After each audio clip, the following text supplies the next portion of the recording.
Welcome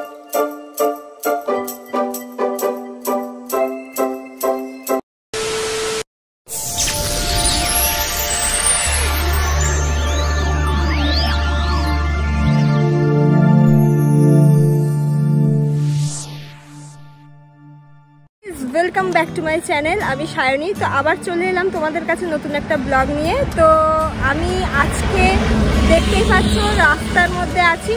तो आजके आमी बसिरहाटे नेই, आजके आमी बनगाते आछि। तो बनगाते आमी चाकदा रोड धरे जाচ্ছি। तो कोथाय जाচ্ছি সেটা তোমাদেরকে বলি।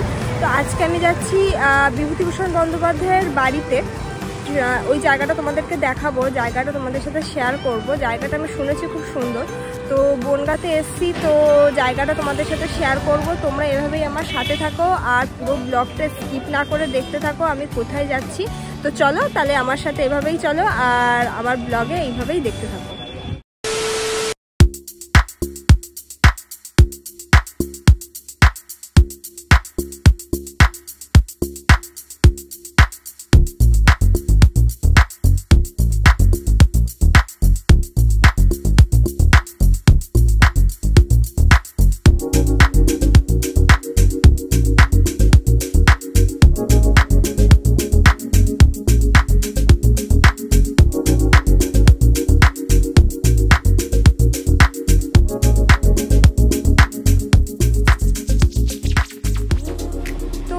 এখন আমরা বনগাঁর মার্কেট থেকে গোপালনগর হয়ে টালিখোলা মোড়ের এখানে এসছি।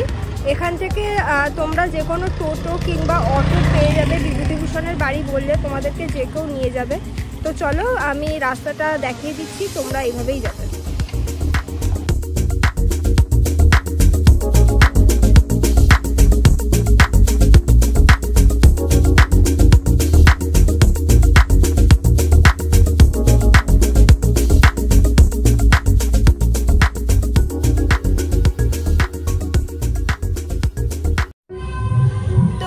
আমরা চলে এসেছি অলরেডি বিভূতিভূষণ বন্দ্যোপাধ্যায়ের বাড়ি। দেখো ওপরে লেখা আছে বিভূতিভূষণ বন্দ্যোপাধ্যায়ের বসত বাড়ি। এই হচ্ছে ওনার বাড়িতে। এবার আমরা প্রবেশ করব আর ভেতরটা তোমাদেরকে ঘুরিয়ে দেখাবো কেমন। তো চলো।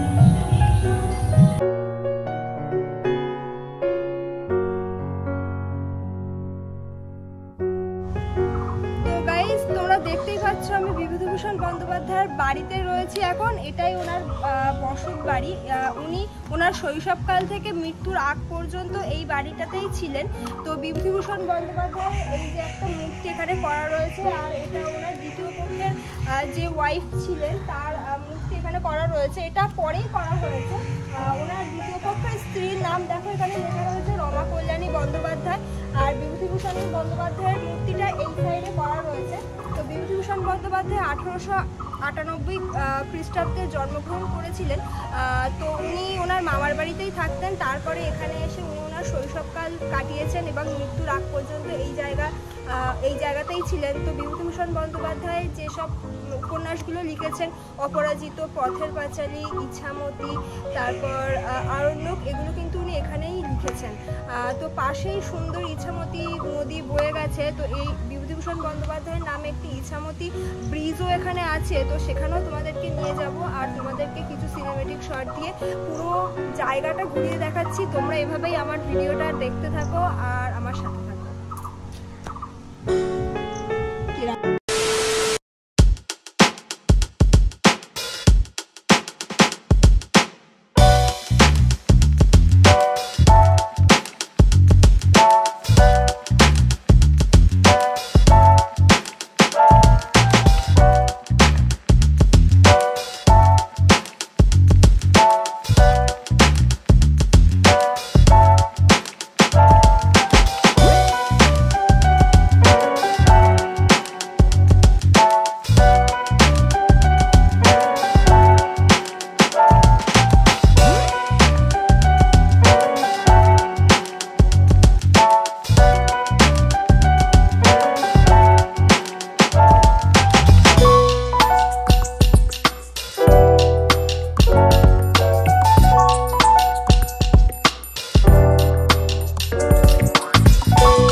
এটা কিন্তু ইছামতির উপরে একটা ঝুলন্ত ব্রিজ, অসাধারণ জাস্ট ব্রিজটা, মানে বললে বিশ্বাস করবে না, এখানে যারা যারা এসছে তারা জানবে।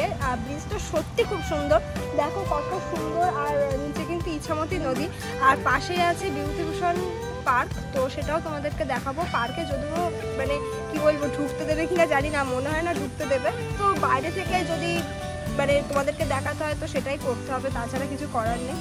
তো দেখো ব্রিজটা কত সুন্দর, আমার তো বেশ ভালোই লাগছে। আর তোমাদের কেমন লাগছে আমাকে কিন্তু অবশ্যই সেটা কমেন্ট করে জানিও। তো এভাবেই আমার সাথে থাকো আর দেখতে থাকো। তো ফ্রেন্ডস, আমি তোমাদেরকে বললাম যে বিভূতিভূষণ পার্কে আমি যাব, এই হলো সেই পার্ক, এই যে এই পাশেই আমার সেই পার্ক রয়েছে। তো তোমাদেরকে যেটা বলেছিলাম পার্কে হয়তো ঢুকতে দেবে না, তো সেটাই হয়েছে, পার্কে ঢোকা অ্যালাউ নেই। তোমরা যারা যারা আসবে এখানে দেখতে, তো বাইরে থেকেই দেখে মনে শান্তি করতে হবে, ভেতরে ঢোকার কোনো মতে অ্যালাউ নেই। দেখো ভেতরটা কত সুন্দর করে সাজানো গোছানো, আর ওই দূরে বিভূতিভূষণ চেয়ারে বসে আছে, একটা সুন্দর মূর্তি করা রয়েছে, তো বেশ ভালোই লাগছে। আর তোমাদের কেমন লাগছে আমাকে জানিও। তো পার্কটা তোমরা দেখো, আমি কিছু ক্লিপ দিয়ে তোমাদের পুরো পার্কটা ঘুরে দিচ্ছি।